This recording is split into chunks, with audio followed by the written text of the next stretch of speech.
ባለ አንድ መኝታ ወንድም ዛሬ ማላገኘህልኝ? ወይኔ በእናትሽ ያልሽኝን አይነት ስራ እኮ ስላላገኘው ነው። በእናትህ እኔ ማደሪያ ውጪውን ራሱ አልቻልኩትኝም። ቆይ አንዴ።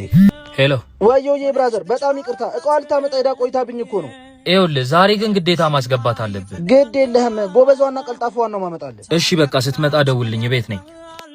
ወይ ይሄንን ስራ ለምን አትሞክርም? ያንን ስራ እስከማገኝልሽ። ምን አይነት ስራ ነው? ሰው ቤት ነው። ልጁ የሚያካብር ልጅ አይደለም፣ ወጣት ነው። ያንን ስራ እንዳገኘልሽ ትወጫለሽ። አደራህን ግን። ችግር የለም፣ ራሴ ነኝ አስወጥቼ ማስገባሽ። ነይ አሁን ሂጂ። እሺ እሺ።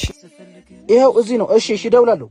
ይኸው ቦስ፣ ጎበዟን ይዤ የመጣሁት ማችለው ነገር የለም። የፈረንጅ አበሻ እዚህ ነው። አው ወጣት ነው፣ አይከብድሽም ብዬ ነግሬሽ ነበር እኮ ዮናስ። አይ የምር ስራ ልትቀጠሪኝ የመጣሽው? ተስማምታችኋል መሰለኝ። የደላላኝ ስጠኝና ልሂድ፣ ስራ አለኝ። እሺ አንዴ ላውራት፣ ጠብቀኝ እዛ ጋር። እንደዚህ ሆኜ ያገኛለሁ ብዬ አልጠበቅኩም ነበር። ፍጹም ተለውጠሻል እኮ። እኔን ጥለሽ የሄድሽበት ቦታ አልተስማማሽም እንዴ? አዎ